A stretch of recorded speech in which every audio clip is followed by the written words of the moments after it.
So, I'd like to respond to your 7-minute speech, which is primarily, I disagree like 99% of it. It's just not true. We've done nothing that's illegal. We've been in over 600 briefings to Congress. We've asked questions. We've answered questions repeatedly. We get hundreds of questions a day. We respond them as quickly as possible. And your characterization of the moves that we made Mr. Secretary, I would just tell you, we are here because we need the information so that we can write our budget and on a bipartisan. Well, you'll have the information you need to write a budget. Okay, so will we get the details on the El Salvador arrangement? Yes or no? Well, which Salvador arrangement? Hello, Patriots. Welcome back to Conservative Mandate, your go-to channel for exposing the lies of the radical left and defending the conservative principles that make America the greatest nation on earth. Today, we're tackling another outrageous attack from the left, as Senator Patty Murray accuses Secretary Marco Rubio of illegal acts and undermining U.S. global leadership. This is more than just another political spat. It's a direct assault on the America First agenda and an attempt to weaken our nation's sovereignty. Before we dive into the facts, make sure to subscribe to Conservative Mandate, hit the like button, and leave your comments below. Stay until the end, because we're not just exposing the lies, we're giving you the tools to fight back and defend our shared values. Together, Patriots, we can push back against the left's dangerous agenda and stand strong for America. Now, Senator Murray. Thank you very much, Chair Graham. Senator Schatz, welcome to your new role. I look forward to working with both of you. Secretary Rubio, I am deeply concerned that you have overseen a systemic campaign to dismantle USAID, impound billions of dollars that this committee actually provided, and unilaterally remake the Department of State without the slightest bit of concern that you lack the authority to do that without Congress. It has created chaos, it's caused preventable deaths across the globe, and it has undermined American leadership. As Ranking Member Schatz noted, what you have done is outright illegal, a complete violation of bipartisan appropriation laws, the Impoundment Control Act, and the Anti-Deficiency Act. Within hours of taking office, President Trump halted all foreign aid in flagrant defiance of the law. Now, under your watch, Secretary Rubio, that freeze was implemented with chaos and cruelty. And then you illegally shuttered USAID, placing everyone on leave, halting life-saving work, literally locking people out of the building and out of their devices, even in dangerous corners of our world. You paid people not to work, abandoned our partners across the globe, and chaotically recalled global staff, putting more than 1,600 Americans who served our country abroad in limbo. And when you shut down the USAID payment system, you even refused to pay for services provided before the illegal freeze. You fought all the way to the Supreme Court, against paying for services U.S. businesses already rendered with funding that Congress already provided. And I know you know, Mr. Secretary, but you lost. And I assume you need the reminder because to this day, you have not made all the payments that are required by our nation's highest court. And as a result, American companies continue to lay off American workers. And by the way, you do continue to lose in court, including just yesterday over your move to illegally replace the U.S. Institute of Peace Leadership, and in recent cases over international broadcasting. Now, eventually, Mr. Secretary, you sent Congress notice of your intent to collapse the USAID into state. Only you didn't consult with this committee. That's required by law. It came without justification, also required by law, and it came long after USAID was reduced to rubble. So sadly, disregard for our laws and values, to me, has sort of become a pattern of your tenor, revoking visas when someone writes an op-ed you don't like, or reaching a secret deal to use taxpayer dollars to jail U.S. residents in a notorious foreign prison, no due process, or pointlessly leaving food assistance to rot in storage. Actually, in Dubai, we now have 500 tons of high-energy biscuits that expire in July. They're bought, they're shipped, they're stored, all at taxpayer expense. But you've condemned them to waste, and that is one example of many. Now, another pattern that I'm deeply worried about is transparency. We have pressed you for information. Our staffs have sent you countless emails and briefing requests so we can do our job here. There are hundreds of unanswered requests and no effort to address them. And Mr. Secretary, that's got to change. Even your plan to reorganize the State Department came with no information on the 270 offices you are moving to eliminate, the proposed layoffs, or how USAID would be merged into state. I won't ask you whether impounding billions of dollars is legal. It is not. I won't ask you whether it's efficient to pay people not to work or fire them without determining staffing needs.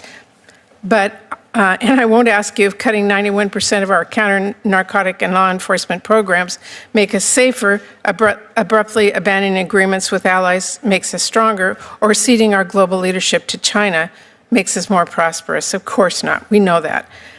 We have worked together for years in a bipartisan way to advance U.S. interests and fund those programs. So with respect to my colleagues, how long are we going to sit here and watch this silently? Are we going to roll over as Trump tramples our laws and undermines our U.S. leadership, burns down what we have spent decades building, and let millions of people across our globe suffer and die? Or are we going to stand up, push back, assert our constitutional power of the purse? And to my colleagues on both sides, this is the moment to decide whether this committee continues to be a powerful bipartisan force, a force that I think we've all been proud of for a very long time, a force that is focused on safety and economic strength and national security, focused on leading the world in research and development and countering China and others with our soft power and our military power. Every single member of this committee knows what we are risking by letting this administration tear down so much. On USAID and other programs, we can always talk about how we can make things work better and other reforms. I don't think any of us are opposed to any of those considerations. We have been doing that in a bipartisan way for a long time. But that's not actually what Trump's fiscal year 2026 budget proposes. Mr. Secretary, I know you would like to give a 5-minute speech back to me, but I only have a few seconds left, and I do need some information from you. As I said, we have asked and have not gotten. Can you tell me, will you share the text and details with my staff of your agreement with El Salvador and any other similar arrangements, including the funding details that we need to have? Well, first of all, I'd like to respond to your 7-minute speech, which is primarily, I disagree like 99% of it. It's just not true. We've done nothing that's illegal. We've been in over 600 briefings to Congress. We've asked questions. We've answered questions repeatedly. We get hundreds of questions a day. We respond them as quickly as possible. And your characterization of the moves that we made Mr. Secretary, I would just tell you, we are here because we need the information so that we can write our budget and on a bipartisan. Well, you'll have the information you need to write a budget. Okay, so will we get the details on the El Salvador arrangement? Yes or no? Well, which Salvador arrangement? Your agreement that you've made with them about. But what agreement? The president of El Salvador agreed to take in 250 gangbangers, and we sent them. Funding details we have not gotten. We need to see what the costs are. Well, we haven't funded that. We've provided them law enforcement assistance. I know you just claimed that we cut all this law enforcement assistance. We provided El Salvador and other countries law enforcement assistance. They have the right to spend that money any way they wish, but they did us a big favor. They took 250 dangerous, trained out. We didn't deport any U.S. residents. No U.S. residents were deported. I'm not going to argue with you on that point. Well, it's not an argument, but don't say we deported U.S. residents, because we didn't. I don't deport anybody. I'm not asking. But we didn't deport U.S. residents. I'm asking you whether we can see the details of the arrangements, including the funding details. I'm giving you the details. The arrangements are we provide law enforcement funding to El Salvador, among other countries. How they choose to spend that money internally is up to them. But I can tell you. Can you give me the details on the 200-plus offices you're proposing to Sure, we've eliminate? provided that. We need that. Can I get your commitment to give us those? It's part of our reorg. How about the details and justifications of your proposed rescissions from programs you claim are out of alignment with administration priorities? Are we going to get the details of that, funding priorities? On rescissions and impoundment and things of this nature, that's obviously an OMB function, and I would talk to them about that in regard to what's going to go on with that money. I can tell you the contracts we canceled. And I can list to you the contracts we canceled and the rationale why, because I went through them myself. Can you get those to us like today? The contracts? Yes, and the funding arrangements that you've made. That's what I'm asking for. Funding arrangements with who? For any of the rescissions, for any of the funding, for any of the multiple congressional directives that you have given out, so that we as an appropriations committee can make our funding decisions. Sure, you're going to have all that information when you put together a budget. Thank you. I enjoyed that. Now, let's get into it. Senator Murray has launched a full-on smear campaign against Secretary Rubio. accusing him of dismantling USAID, freezing funding, and committing outright illegal acts. Patriots, let me tell you what's really going on here. Murray isn't concerned about American leadership or the rule of law. She's upset because conservatives are finally taking a hard look at wasteful spending and putting America first.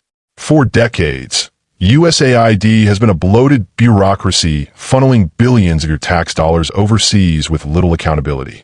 Rubio's actions are a necessary step to ensure our foreign aid serves American interests, not globalist fantasies. Murray claims that shutting down USAID caused preventable deaths worldwide. But where's the proof? The left loves to throw around emotional accusations without evidence. In reality, Rubio and the Trump administration provided law enforcement assistance to countries like El Salvador, helping them deal with dangerous criminals and improving security in the region. And let's be clear, Rubio didn't deport any U.S. residents, despite Murray's wild claims. These are strategic partnerships that benefit both America and our allies, but the left twists them into something sinister because it doesn't fit their narrative. And what about Murray's claim that payments to American companies haven't been made, causing layoffs? More lies. Rubio himself confirmed that his team has conducted over 600 briefings with Congress and answered countless questions. But the left doesn't want answers, they want chaos. They want to paint conservatives as lawless and cruel because it distracts from their own failures. Patriots, don't fall for their tricks. Let's talk about the so-called waste Murray mentioned. 500 tons of high-energy biscuits sitting in Dubai. This is the kind of inefficiency that Rubio's reforms are addressing. Why are we spending taxpayer dollars on food that's rotting in storage while Americans struggle to make ends meet? The left doesn't want to fix these problems. They want to throw more money at them and call it a solution. Rubio understands what true leadership looks like, cutting through the red tape and holding these programs accountable. Patriots, this isn't just about USAID. It's about the bigger picture. Murray and her allies are using this as a weapon to undermine conservative leadership and push their globalist agenda. They want to weaken America, hand over our sovereignty to international organizations, and make us dependent on foreign powers like China. We cannot let that happen. This is our moment to stand up and demand accountability, not just from our leaders, but from the leftist elites who are determined to destroy everything we've built. If you're tired of the lies, if you're ready to fight for America's future, then join us.